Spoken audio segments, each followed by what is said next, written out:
ഇപ്പോ ഇവിടെ ഉള്ളതിൽ 175 സ്റ്റുഡൻസിൽ 150+ നമ്മുടെ ബ്രില്യന്റിൽ നിന്നുള്ളവരാണ്.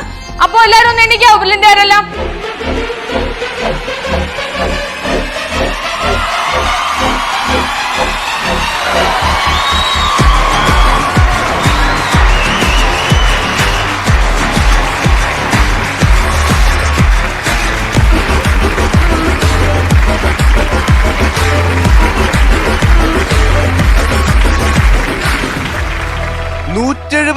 സീറ്റുള്ള കോട്ടയം മെഡിക്കൽ കോളേജിന്റെ ഈ ലെക്ചർ ഹാളിൽ ഇരിക്കുന്ന 150ഓളം പിള്ളേർ നമ്മുടെ ബ്രില്യന്റിലെ പിള്ളേരാണ്.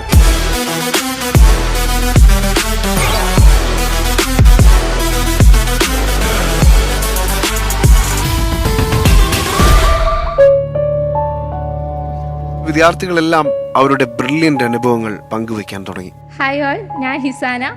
ഞാൻ കോഴിക്കോട് സെൻട്രലിലെ J14 ബാച്ചിലർ സ്റ്റുഡൻ്റ് ആയിരുന്നു. Hi, I am Ahammed Azam Ashraf. ഞാനിപ്പം ഫസ്റ്റ് ഇയർ MBBS പഠിക്കുന്നു കോട്ടയം മെഡിക്കൽ കോളേജിൽ. ഈ ഒരു ഡയലോഗ് പറയാനാണ് മെയിനായിട്ട് ഞാൻ പഠിച്ചത്. ഗവൺമെൻറ് മെഡിക്കൽ കോളേജിൽ എനിക്ക് പഠിക്കാൻ പറ്റിയല്ലോ എന്നുള്ളൊരു രീതി, ഈ ഒരു ഡയലോഗ് പറയാനാണ് ഞാൻ മെയിനായി ബ്രില്യൻ്റ് എന്ന് പഠിച്ചത്. And it's all because of Brilliant. ഇങ്ങോട്ട് ഞാൻ എത്തുന്നത് ബ്രില്യൻ്റ് കാരണമാണ്. പണ്ട് ഈ ഒരു സമയം it was actually one of the most hectic times of my life. NEET 2025 crack ചെയ്യണമെന്നുള്ളൊരു ആഗ്രഹം ഉണ്ടെങ്കിലും അത് ആവോ ഇല്ലയോ എന്നുള്ളൊരു അവസ്ഥ, ലൈക്ക് അപ്സ് ആൻഡ് ഡൗൺസ് എന്തായാലും ഈ സമയം മോഡൽ എക്സാം എഴുതുമ്പോൾ നമുക്ക് എല്ലാവർക്കും ഉണ്ടാവും, അത് ഉറപ്പാണ്. എത്ര പഠിച്ചാലും നമുക്ക് അപ്സ് ആൻഡ് ഡൗൺസ് ഉണ്ടാവും. എൻ്റെ ഡൗൺസ് ഒക്കെ കാണുമ്പോൾ ഞാൻ ഫുൾ ഒരു അവസ്ഥയിലായിരുന്നു. ലിറ്ററലി ഞാൻ നല്ല ഡൗൺ ആയിട്ട് എൻ്റെ റൂംമേറ്റും ഞാനും ഇങ്ങനെ ഇരിക്കും. നമ്മുടെ മാർക്ക് കുറയുമ്പോൾ നമ്മളിങ്ങനെ ഇരുന്നിട്ട് നമുക്ക് കിട്ടോ ഇല്ലയോ, എങ്ങനെയാ എന്താ ചെയ്യാന്നൊക്കെ. എൻ്റെ മാർക്സ് ചിലപ്പം 400ന്റെ റേഞ്ചിൽ വരെ എത്തിയിട്ടുണ്ട്. അവിടെയൊക്കെ കാണുമ്പോൾ ഞാൻ വിചാരിക്കും ഇല്ല എനിക്ക് കിട്ടില്ല, ഞാനിപ്പോൾ എന്ത് ചെയ്യും എന്നൊക്കെ വിചാരിക്കുമ്പോൾ എൻ്റെ മെൻറ്റേഴ്സ്, എൻ്റെ പ്രൊഫസേഴ്സ്, മായാറാണി മാമിൻ്റെ അടുത്തൊക്കെ ഞാൻ പോയി ചോദിച്ചിട്ടുണ്ട് എനിക്ക് കിട്ടോ ഇല്ലയോ. ഞാൻ ആസ്ക് ചെയ്തിട്ടുണ്ട് എനിക്ക് എങ്ങനെ ഞാൻ പഠിക്കേണ്ടത്, ഏത് രീതിയിലാണ് ഞാൻ പഠിക്കേണ്ടത്, എങ്ങനെ ഞാൻ ഇത് ക്രാക്ക് ചെയ്യും. ഇതൊക്കെ എൻ്റെ അടുത്ത് പറഞ്ഞത് എൻ്റെ ബ്രില്യൻ ഫാമിലിയാണ്. എനിക്ക് ഏറ്റവും കൂടുതൽ താങ്ക്സ് പറയാനും എൻ്റെ ബ്രില്യൻ ഫാമിലിനാണ്. Thank you. എനിക്ക് പറയാനുള്ളത് ലാസ്റ്റ് ടൈമിലുള്ള ടെൻഷനാണ്. ആക്ച്വലി ഞാൻ ലാസ്റ്റ് ടൈമൊക്കെ ഭയങ്കര ടെൻഷനുള്ള ഒരാളായിരുന്നു. അപ്പോൾ എന്നെ ഹെൽപ്പ് ചെയ്തത് എൻ്റെ കോർഡിനേറ്റർ ജോർജ് സാറായിരുന്നു, ഡയറക്ടർ ജോർജ് സാറായിരുന്നു. സാർമാർ ക്ലാസ്സിൽ വരും, ഒരുപാട് മോട്ടിവേറ്റ് ചെയ്യും. അങ്ങനെയാണ് എനിക്ക് ഹെൽപ്ഫുള്ളായത്. പിന്നെ അതുപോലെ ഇപ്പോൾ മോഡൽ എക്സാമിൻ്റെ സമയമാണ് ഇനി വരാൻ പോകുന്നത്. അപ്പോൾ ഒരുപാട് മാർക്കാണെങ്കിലും റാങ്ക് ആണെങ്കിലും ഒരുപാട് നിങ്ങൾ താഴ്ന്നു പോകും. പക്ഷെ അതൊന്നും പേടിക്കണ്ട, നിങ്ങൾ കോൺഫിഡൻ്റ് ആയിട്ട് മുന്നിൽ വരിക, ബ്രില്യൻ്റിൽ വിശ്വസിക്കുക, അതേ സ്റ്റഡി മെത്തേഡ് ഫോളോ ചെയ്യുക, എന്തായാലും നിങ്ങൾക്ക് വിജയം ഉണ്ടാവും. എൻ്റെ പേര് നന്ദന. ഞാൻ 2025 റെസിഡൻഷ്യൽ ബാച്ചിൽ ചങ്ങനാശ്ശേരി പ്ലാസിഡിൽ പഠിച്ചതാണ്. ഞാൻ 6th തൊട്ട് ബ്രില്യൻ്റിലെ ഒരു സ്റ്റുഡൻ്റ് ആയിരുന്നു. അതുകൊണ്ടാണെങ്കിലും എനിക്ക് ആക്ച്വലി 10th കഴിഞ്ഞ് എന്തെടുക്കണമെന്ന് ഒരു ഐഡിയ ഇല്ലായിരുന്നു. 10th വെച്ച് എനിക്ക് ഫിസിക്സ് സ്ട്രീം പോകണമെന്നായിരുന്നു ആഗ്രഹം. പക്ഷേ ഫിസിക്സ് കണ്ടു കഴിഞ്ഞപ്പം 11th ആരോ എന്നെ ഫിസിക്സ് കാണിച്ചു കഴിഞ്ഞപ്പോൾ എനിക്ക് മനസ്സിലായി എന്നെ കൊണ്ട് പറ്റുന്ന പണിയല്ല എന്ന്. അങ്ങനെയാണ് ഞാൻ എയിംസ് ബാച്ച് എടുക്കാമെന്ന് വിചാരിച്ചത്. പ്ലാസിൽ എൻ്റെ വീട്ടിൽ നിന്ന് വളരെ ഇച്ചിരി ദൂരം ഉണ്ടായിരുന്നുള്ളൂ. അതുകൊണ്ട് തന്നെ ഞാനൊരു ഡേ സ്കോളർ ആയിരുന്നു +1 +2 മുഴുവനും. ഞാൻ CBSE സ്ട്രീം ആയിരുന്നതുകൊണ്ട് തന്നെ 10th നിന്ന് 11th കയറിയപ്പോൾ അതൊരു ഭയങ്കര ഡ്രാസ്റ്റിക് ആയിട്ടുള്ളൊരു ചേഞ്ച് ആയിരുന്നു. കാരണം 10th വരെ ആകെ ഫിസിക്സിൽ 9 ചാപ്റ്റർ 7 ചാപ്റ്റർ അത്രയൊക്കെ പഠിക്കാനുണ്ടായിരുന്നുള്ളൂ. പക്ഷെ അത് കഴിഞ്ഞ് 11th കയറി കഴിഞ്ഞപ്പോൾ 14 ചാപ്റ്റർ 15 ചാപ്റ്ററൊക്കെ കണ്ടു കഴിഞ്ഞപ്പോൾ ശരിക്കും പേടിച്ചു പോയി. പക്ഷേ പഠിപ്പിക്കാൻ വന്ന സ്റ്റാഫൊക്കെ ഫാക്കൽറ്റിയൊക്കെ ഭയങ്കര നല്ലതായിരുന്നു. ഒരിക്കലും ക്ലിയർ ആവില്ല എന്ന് ഞാൻ ശരിക്കും ടെക്സ്റ്റ് കണ്ട് വിചാരിച്ച കൺസെപ്റ്റ് വരെ എനിക്ക് ഏറെക്കുറെ മനസ്സിലായത് ഫാക്കൽറ്റിയുടെ ഒരു ഇതുകൊണ്ട് മാത്രമാണ്. റെസിഡൻഷ്യൽ ബാച്ച് ആയതുകൊണ്ട് തന്നെ ആ ഒരു 11th വെച്ച് എനിക്കൊരിക്കലും ആ ഒരു നീറ്റിൻ്റെ സീരിയസ്നെസ് ശരിക്കും മനസ്സിലായിട്ടില്ലായിരുന്നു. അത് 12th കയറി കണ്ണടച്ച് തുറക്കുന്നതിന് മുമ്പാണ് 11th കയറി 12th ഞാൻ കയറിയത്. 12th കയറി ശരിക്കും പോർഷൻസ് തീർന്ന് റിപ്പീറ്റേഴ്സിൻ്റെ കൂടെയുള്ള മോഡൽ വന്നപ്പോഴാണ് എത്രത്തോളം അണ്ടർ പ്രിപ്പയർഡ് ആണ് ഞാനെന്ന് എനിക്ക് മനസ്സിലായത്. ഓരോ എക്സാം കഴിയുമ്പോഴും മാർക്കിനേക്കാളും വലിയ വലിയ റാങ്കൊക്കെ കണ്ടു തുടങ്ങിയപ്പോഴാണ് ഇങ്ങനെ പോയാൽ ശരിയാവില്ല എന്ന് മനസ്സിലായത്. ഡേ സ്കോളർ ആയിരുന്നതുകൊണ്ട് തന്നെ എനിക്ക് വീട്ടിൽ നിന്ന് നല്ല സപ്പോർട്ട് ഉണ്ടായിരുന്നു. പേരൻസ് രണ്ടുപേരും ഈവനിങ് ഒരു എക്സാം കഴിഞ്ഞപ്പോൾ ഞാൻ വന്നു, മാർക്ക് കുറവാണെങ്കിലും ഒരിക്കലും എന്തുകൊണ്ട് മാർക്ക് കുറഞ്ഞു എന്നുള്ള രീതിയിൽ എന്നോട് സംസാരിച്ചിട്ടില്ല. എപ്പോഴും അവർക്ക് എങ്ങനെയൊക്കെ ഹെൽപ്പ് ചെയ്യാമോ ആ രീതിയിലെല്ലാം എന്നെ ഹെൽപ്പ് ചെയ്തിട്ടുണ്ട്. ഞാൻ നീറ്റിന് ആ May 4 ജസ്റ്റ് തലേന്നുള്ള എക്സാമിനാണ് ഞാൻ ആദ്യമായിട്ട് 650 above മാർക്ക് മേടിക്കുന്നത്.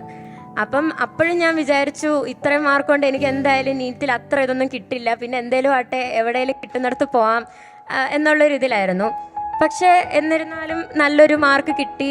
ഇന്ന് എൻ്റെ അമ്മ വർക്ക് ചെയ്യുന്ന സെയിം കോളേജിൽ എനിക്കൊരു MBBS സ്റ്റുഡൻ്റായിട്ട് പഠിക്കാൻ പറ്റിയതിൽ ഞാൻ ഒത്തിരി അധികം സന്തോഷിക്കുന്നു.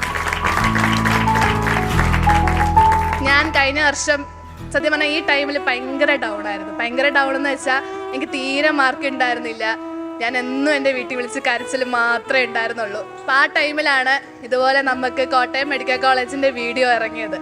സത്യം പറഞ്ഞാൽ ഒരിക്കലും പ്രതീക്ഷിച്ചില്ല അടുത്തൊരു വർഷം ഇതുപോലെ കോട്ടയം മെഡിക്കൽ കോളേജിൽ ഇതുപോലെ ബ്രില്യൻ്റ് ടീം അടുത്ത വർഷം വരുമ്പോൾ ഞാനിങ്ങനെ സംസാരിക്കാൻ ഇവിടെ ഇരിക്കുമെന്ന്. കാരണം എൻ്റെ ഏറ്റവും വലിയ ഡ്രീം കോളേജ് തന്നെയാണ് കോട്ടയം മെഡിക്കൽ കോളേജ്. എൻ്റെ ഫസ്റ്റ് ഓപ്ഷനായിരുന്നു കോട്ടയം മെഡിക്കൽ കോളേജ്. അപ്പം ഭയങ്കര സന്തോഷമുണ്ട് ഇവിടെ നിന്ന് സംസാരിക്കാൻ വേണ്ടിയിട്ട്. നമ്മൾ നന്നായി പഠിക്കുക, നമ്മളുടെ വിശ്വാസം ഒരിക്കലും നിങ്ങൾ വിടരുത്. നന്നായി പഠിക്കുക. മെഡിക്കൽ കോളേജ് എന്ന് പറയുന്ന ഒരു സ്വപ്നം തന്നെയാണ്. നമ്മളിവിടെ വന്ന് എത്ര ഹെക്റ്റിക് ആയിട്ടുള്ള സിറ്റുവേഷൻ ആയാലും നമുക്ക് ഒരുപാട് ബിസി ഷെഡ്യൂളായിരിക്കും. പക്ഷെ അങ്ങനെയൊക്കെ ആണെങ്കിൽ തന്നെ നമുക്ക് എന്താ പറയുക, ആ വൈറ്റ് കോട്ട് നമ്മുടെ ദേഹത്ത് വീഴുമ്പോൾ നമുക്കുണ്ടാകുന്ന ആ ഒരു സന്തോഷം അതൊരിക്കലും പറഞ്ഞറിയിക്കാൻ പറ്റാത്ത തന്നെയാണ്. പിന്നെ എടുത്തു പറയേണ്ട ഒരു കാര്യം എന്ന് വെച്ചാൽ എൻ്റെ ബ്രില്യൻ്റിലെ റൂംമേറ്റ് ഫിദ ഫാത്തിമ എസ്. സത്യം പറഞ്ഞാൽ ഒരുമിച്ചിരുന്ന് പഠിച്ചപ്പോൾ ഒരിക്കലും വിചാരിച്ചിട്ടില്ല ഞങ്ങൾ ഒരുമിച്ച് ഇങ്ങനെ മെഡിക്കൽ കോളേജ് വരുമെന്ന്. എനിക്ക് സെക്കൻഡ് അലോട്ട്മെൻറ്റിലാണ് കോട്ടയം കിട്ടുന്നത്. പക്ഷെ വന്നപ്പോൾ ഏറ്റവും എക്സൈറ്റ്മെന്റ് എന്ന് പറഞ്ഞാൽ ഇവളായിരുന്നു.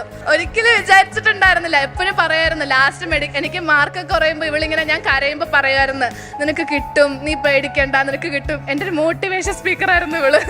അപ്പോൾ അവളുടെ കൂടെ ഇന്ന് ഇങ്ങനെ ഇരുന്ന് വീഡിയോയിൽ സംസാരിക്കാൻ കിട്ടിയ എനിക്ക് ഭയങ്കര സന്തോഷമുണ്ട്. ഏറ്റവും കൂടുതൽ ബ്രില്യൻ്റ് ടീമിന് ഒരുപാട് നന്ദി. നമസ്കാരം, എൻ്റെ പേര് ശിവതേജസ്. എൻ്റെ പേര് സിദ്ധാർത്ഥ്. എൻ്റെ പേര് ആനന്ദ്. എൻ്റെ പേര് ദേവപ്രിയ. ബ്രില്യൻ്റ് നമ്മളെ നീറ്റിൻ്റെ ടൈമിൽ സപ്പോർട്ട് ചെയ്ത് പഠിപ്പിച്ച് നല്ല രീതിക്ക് കാര്യങ്ങളെല്ലാം പറഞ്ഞു തന്നു. ആ പ്ലാൻ എങ്ങനെ പഠിക്കണം, എന്ത് ചെയ്യണം, എല്ലാം കറക്റ്റായിട്ട് പറഞ്ഞു തന്നു. ആ ബ്രില്യൻ്റ് കാരണമാണ് നമ്മളെല്ലാവരും ഇന്ന് ഇവിടെ ഇരിക്കുന്നത് എന്ന് വേണമെങ്കിൽ നമുക്ക് ഒരു സംശയമില്ല നമുക്ക് പറയാൻ പറ്റുന്ന കാര്യമാണ്. നമുക്കിപ്പോൾ ഇന്നിവിടെ ഈ അഡ്മിഷൻ കിട്ടി നമ്മളിവിടെ വന്ന് പഠിക്കുമ്പോൾ നമ്മുടെ എക്സാംസും കാര്യങ്ങളും പഠിക്കാനുള്ള സിലബസിൻ്റെ ബുക്കിൻ്റെ വലിപ്പം അതെല്ലാം കാണുമ്പോൾ നമുക്ക് മനസ്സിലാവും ലൈക്ക് MBBS എന്ന് പറയുന്ന ഒരു വലിയ സംഭവമാണ്. അത് ഭയങ്കര ഒരു ചെറിയൊരു കാര്യമല്ല എന്നുള്ള കാര്യം. ഇത്രയും നല്ലൊരു ഡിഗ്നിറ്റിയും റെസ്പെക്റ്റും കിട്ടുന്ന ഒരു പ്രൊഫഷൻ പഠിക്കാനുള്ളൊരു ചാൻസ് നമുക്ക് കിട്ടുക എന്ന് പറയുന്നത് വളരെ വലിയൊരു കാര്യമായിട്ട് തന്നെ ഞാൻ കണക്കാക്കുന്നു. ഞാൻ ഇന്നിവിടെ എത്തിയിട്ടുണ്ടെങ്കിൽ അതിൻ്റെ ഫുൾ ക്രെഡിറ്റ് ഞാൻ ബ്രില്യൻറ്റിന് കൊടുക്കുന്നു. എൻ്റെ ക്ലാസ് ടീച്ചർ മിനിമിസ്, പിന്നെ ജോസഫ് സാറ് എല്ലാ ആഴ്ചയും എൻ്റെ ടൈം ടേബിളിൽ സാറിനെ കാണാൻ വേണ്ടി ഒരു സമയം ഉണ്ടായിരുന്നു. ഞാൻ എൻ്റെ വിഷമങ്ങളെല്ലാം സാറിൻ്റെ അടുത്ത് പോയി പറയും. ഞാൻ എൻ്റെ ക്ലാസ് ടീച്ചറിൻ്റെ അടുത്തൊക്കെ ഒത്തിരി കരഞ്ഞിട്ടൊക്കെ ഉണ്ട്. ഞാൻ വീട്ടിൽ പോലും കരയാറില്ലായിരുന്നു, പക്ഷേ ഞാൻ ബ്രില്യൻറ്റിൽ പോയി കരഞ്ഞിട്ടുണ്ട്. അങ്ങനെ പിന്നെ സ്റ്റീഫൻ സാറ്, എൻ്റെ floor warden Jeemon sir, head warden Ajith sir, എല്ലാവർക്കും ഒരുപാട് താങ്ക്സ്. ഇവരൊക്കെ കാരണമാണ് ഞാൻ ഇവിടെ എത്തിയത്. ഒരുപാട് സപ്പോർട്ട് ചെയ്തിട്ടുണ്ട് എന്നെ, ഒരുപാട്. കാരണം ഞാൻ ഒരു റിപ്പീറ്ററായിരുന്നു. അതായത് +1 +2 എനിക്ക് വലിയ അങ്ങനെ ഞാൻ എൻട്രൻസിന് വേണ്ടിയൊന്നും പഠിച്ചില്ല. അവിടെ ചെന്നിട്ടാണ് ഞാൻ എല്ലാം ചെയ്യുന്നത്. അവസാനം എക്സാമിന് പോകുന്നതിൻ്റെ മുന്നേ വരെ ഞാൻ ജോസഫ് സാറിനെ കണ്ടിട്ടാണ് പോയത്. സാറിൻ്റെ നിന്ന് ഓൾ ദി ബെസ്റ്റ് വാങ്ങിയിട്ടാണ് ഞാൻ പോയത്. MBBS സ്ട്രെസ്ഫുൾ, പക്ഷെ നമുക്ക് വളരാനുള്ള ഒരുപാട് ഓപ്പർച്യൂണിറ്റീസ് ഇവിടെ ഉണ്ട്. നിങ്ങൾ അത്രയും പാഷനേറ്റ് ആണെങ്കിൽ മാത്രമേ ഈ കോഴ്സിലോട്ട് വരിക. കാരണം ഇവിടെ എൻജോയ് ചെയ്യാൻ ഇഷ്ടം പോലെ അവസരങ്ങളുണ്ട്, പക്ഷേ പഠിക്കാനും ഒത്തിരി ഉണ്ട്. അപ്പം സ്ട്രെസ് ഉണ്ട്, പക്ഷേ നമുക്ക് ആർട്ടാണെങ്കിലും സ്പോർട്സ് ആണെങ്കിലും കൾച്ചറൽസ് ആണെങ്കിലും വളരാൻ ഇഷ്ടം പോലെ അവസരങ്ങളുണ്ട്. ഞാനൊരു 11th തൊട്ട് ബ്രില്യൻ്റ് ഇങ്ങനെ ഒരുപാട് മെഡിക്കൽ കോളേജിൽ വരുന്ന വീഡിയോസൊക്കെ കണ്ടിട്ടുള്ള ആളാണ്. നമ്മൾ ഞാൻ റെസിഡൻഷ്യൽ പഠിച്ചിട്ടാണ് റിപ്പീറ്റ് ചെയ്തത്. അപ്പോൾ റെസിഡൻഷ്യലിൻ്റെ സമയത്ത് നമുക്ക് ആകെയുള്ളൊരു എൻ്റർടൈൻമെൻറ്റ് ബ്രില്യൻ്റ് ഇങ്ങനെ ഇടുന്ന വീഡിയോസാണ്. അന്ന് തൊട്ട് സ്വപ്നം കണ്ടതാണ് ഇങ്ങനെ ഒരു ദിവസം ബ്രില്യൻ്റ് ഞാൻ പഠിക്കുന്ന മെഡിക്കൽ കോളേജിലും വരും, നമുക്ക് എല്ലാവരും ആയിട്ട് ഇങ്ങനെ എൻജോയ് ചെയ്യുന്ന ഡേ വരും എന്നൊക്കെ ഉള്ളത്. അത് ഇന്ന് സത്യമായാലും ഒരുപാട് സന്തോഷമുണ്ട്. ബ്രില്യൻ്റ് ആണ് വർക്ക് ചെയ്യാൻ പഠിപ്പിച്ചത്, ബ്രില്യൻ്റ് ആണ് പഠിക്കാൻ പഠിപ്പിച്ചത്. ടൈം ടേബിൾ ചെയ്ത് കറക്റ്റായിട്ട് എന്താ പറയുക ടൈം മാനേജ് ചെയ്ത് പഠിക്കാൻ എന്നെ പഠിപ്പിച്ചത്. എനിക്ക് കുറച്ച് റിഗ്രറ്റ് ഉണ്ടായിരുന്നത് ഈ +1 +2 ഈ പഠിത്തം മാത്രമായി പോയതുകൊണ്ട് ഈ ഫ്രണ്ട്ഷിപ്സ് ഒന്നും വളരെ അങ്ങനെ ഡീപ്പായിട്ട് എനിക്ക് ഉണ്ടാക്കാൻ പറ്റിയിട്ടില്ല. ജസ്റ്റ് റൂംമേറ്റ് ആയിട്ടുള്ളതും, എനിക്ക് തേജസ് എന്നായിരുന്നു എൻ്റെ റൂംമേറ്റിൻ്റെ പേര്. അപ്പം അങ്ങനെയുള്ളൊരു വളരെ പെരിഫറൽ ആയിട്ടുള്ളൊരു ഫ്രണ്ട്ഷിപ്പ് മാത്രമേ കീപ്പ് ചെയ്യാൻ പറ്റിയിട്ടുള്ളൂ. പക്ഷേ വളരെ നല്ല ഫ്രണ്ട്സിനെ സ്കൂളിൽ നിന്ന് കിട്ടി. കോട്ടയം മെഡിക്കൽ കോളേജിൽ വന്നതിന് ശേഷം എനിക്ക് ഏറ്റവും ഹാപ്പിനെസ് തരുന്നൊരു കാര്യം എൻ്റെ കൂടെയുള്ള ആൾക്കാരാണ്. പ്രത്യേകിച്ച് ലൈക്ക് ഈ ആൾക്കാരായിട്ട് ഒരു പ്രോക്സിമിറ്റി കൂടുതൽ കിട്ടുന്നതിൽ വളരെയധികം ഹാപ്പിയാണ്. എൻ്റെ പേര് ഗ്ലോറിയ, എൻ്റെ വീട് മുണ്ടക്കയത്താണ്. എൻ്റെ പേര് ആൻസോന, എൻ്റെ വീട് എറണാകുളത്താണ്. ഞങ്ങൾ രണ്ടുപേരും ഒരേ ബാച്ചിലായിരുന്നു ബ്രില്യൻ്റിൽ പഠിച്ചത്. Q7 ബാച്ചിലായിരുന്നു. ഞങ്ങൾ ഒരേ ക്ലാസ്സിൽ ഒരേ ബാച്ചിൽ ആയിരുന്നു, ഒരേ ഹോസ്റ്റലിലും ആയിരുന്നു. ഇന്ന് സെയിം ബാച്ചിൽ സെയിം ഹോസ്റ്റലിൽ ഇവിടെ കോട്ടയം മെഡിക്കൽ കോളേജിൽ എത്തിയിരിക്കുന്നു. അപ്പോൾ ഈ ഒരു മൊമെൻറ്റിൽ ബ്രില്യൻറ്റിനോടാണ് ഏറ്റവും വലിയ താങ്ക്സ് പറയാനുള്ളത്. കാരണം ബ്രില്യൻറ്റിൻ്റെ ഒരു സപ്പോർട്ടും ഗൈഡൻസും ഒന്നും ഇല്ലായിരുന്നു ഞങ്ങൾ ഒരിക്കലും ഇവിടെ എത്തത്തില്ല. ബ്രില്യൻ്റ് ആയിരുന്നു പപ്പയുടെ കോൺഫിഡൻസ്. ആ കോൺഫിഡൻസ് എനിക്ക് പപ്പ ഇങ്ങോട്ട് പറഞ്ഞു തരുമ്പം എനിക്കും ബ്രില്യൻ്റ് ആയിരുന്നു കോൺഫിഡൻസ്. പപ്പ ഇങ്ങനെ എന്നെ മോട്ടിവേറ്റ് ചെയ്യുമ്പം പകുതി ബ്രില്യൻ്റ് ഉണ്ടല്ലോ, ലൈക്ക് ബ്രില്യൻറ്റിൽ ഒരു സ്റ്റുഡൻ്റ് ആയാൽ തന്നെ അതൊരു വലിയ കാര്യമാണ്, നീറ്റ് ഉറപ്പായിട്ടും കിട്ടും എന്നുള്ള രീതിയിൽ പപ്പയുടെ കോൺഫിഡൻസ് ആയിരുന്നു ലൈക്ക് എൻ്റെയും confidence. Thank you Brilliant, thank you മക്കളെ. അപ്പോൾ ഞാൻ ഫസ്റ്റ് ടൈം നീറ്റ് എഴുതിയപ്പോൾ I had enough mark to get a decent self-financing college. And my parents were super supportive that ഒരു വർഷം ഇനി കളയണ്ട, അപ്പോൾ തന്നെ ജോയിൻ ചെയ്യുക, അങ്ങനെയായിരുന്നു. പക്ഷേ it was my class teacher at Praveen സാറായിരുന്നു എൻ്റെ പേരൻസിന് പറഞ്ഞത് she really deserves a second chance. And അവൾ പാലയിൽ പോയി വർഷം പഠിച്ച് ഹോസ്റ്റലിൽ നിന്ന് പഠിക്കണം. ഞാനിപ്പോൾ ഒരു ഗവൺമെൻറ് സീറ്റിൽ പഠിക്കുന്നുണ്ടെങ്കിൽ it just solely because of Brilliant and nobody else. അപ്പോൾ നമ്മളിന്ന് ഇവിടെ കൂടിയിരിക്കുന്നത് ബ്രില്യൻറ്റിൻ്റെ ഒരു ഗ്യാതറിംഗ് ആയിട്ടാണ്. എനിക്ക് സത്യം പറഞ്ഞു കഴിഞ്ഞാൽ മെൻ്റലി ആവട്ടെ ഇമോഷണലി ആവട്ടെ പിന്നെ അതുപോലെ തന്നെ പഠന കാര്യത്തിലും എല്ലാ തലത്തിലും ഒരുപാട് സപ്പോർട്ട് കിട്ടിയിട്ടാണ് കോട്ടയം മെഡിക്കൽ കോളേജിൽ ഒരു ഗവൺമെൻറ് MBBSന് സീറ്റ് കിട്ടിയിട്ടുള്ളത്. അതിൽ പൂർണ്ണ പങ്കാളിത്തം ഞാൻ ബ്രില്യൻ്റിൽ നിന്ന് കിട്ടിയതാണെന്ന് തന്നെ പറയാൻ ആഗ്രഹിക്കുകയാണ്. ഈ ടൈമിൽ എല്ലാവരും പറഞ്ഞ പോലെ തന്നെ ഈ ടൈമിൽ നമ്മൾ നീറ്റ് മോഡൽ എക്സാംസ് എഴുതിക്കൊണ്ടിരിക്കുന്ന ടൈമായിരുന്നു. അപ്പം മാർക്ക് എന്നൊക്കെ പറഞ്ഞാൽ ഭയങ്കരമായിട്ട് ഫ്ലക്ച്വേറ്റ് ചെയ്യും. ഒരു നമുക്ക് തന്നെ ഒരു ധാരണയില്ലായിരുന്നു നമുക്ക് കിട്ടുമോ, ആകെ കൂടി ഒരു കൺഫ്യൂഷനായിരുന്നു. ഏത് കോളേജിലെത്തും, ഒരു മെഡിക്കൽ സ്റ്റുഡൻ്റ് ആകാൻ പറ്റുമോ, ഇക്കൊല്ലം തന്നെ ക്രാക്ക് ചെയ്യാൻ പറ്റുമോ എന്ന് ഒക്കെയുള്ള ഒരു കൺഫ്യൂഷൻ ഉണ്ടായിരുന്നു. ഇപ്പോൾ ജോർജ് സാറൊക്കെ പൊതുവേ പറയുന്ന പോലെ ഇപ്പം നമ്മൾ നീറ്റ് മോഡൽ എക്സാം ഒക്കെ എഴുതുമ്പം അത്യാവശ്യം കുറേ ക്വസ്റ്റ്യൻസ് ഒക്കെ നമുക്ക് തെറ്റും. കാരണം ഈ ക്വസ്റ്റ്യൻ പിന്നീട് നീറ്റ് എക്സാമിനും തെറ്റാതിരിക്കാൻ വേണ്ടിയിട്ടാണ് ഇന്നിപ്പോൾ തെറ്റിക്കേണ്ടി വന്നത് എന്നൊക്കെ പറയും. അതൊക്കെ ഭയങ്കര ഹെൽപ്ഫുൾ ആയിരുന്നു. നമസ്കാരം, എൻ്റെ പേര് ഈഷ. ഞാൻ ബ്രില്യൻറ്റിലെ റെസിഡൻഷ്യൽ ബാച്ചിൽ സാബ്സിൽ പഠിച്ചായിരുന്നു. ബ്രില്യൻ്റ് എന്ന് പറയുന്നത് എൻ്റെ ജീവിതത്തിൽ എനിക്കൊരിക്കലും മറക്കാൻ പറ്റാത്തൊരു എക്സ്പീരിയൻസ് ആയിരുന്നു. എല്ലാ കോളേജിലും പോയിട്ട് ഇവർ നമ്മുടെ ടീമിങ്ങനെ വീഡിയോസ് ഇറക്കാറില്ല, അതൊക്കെ സ്ഥിരം കുത്തിയിരുന്ന് കാണുന്ന ഒരു വ്യക്തിയായിരുന്നു ഞാൻ.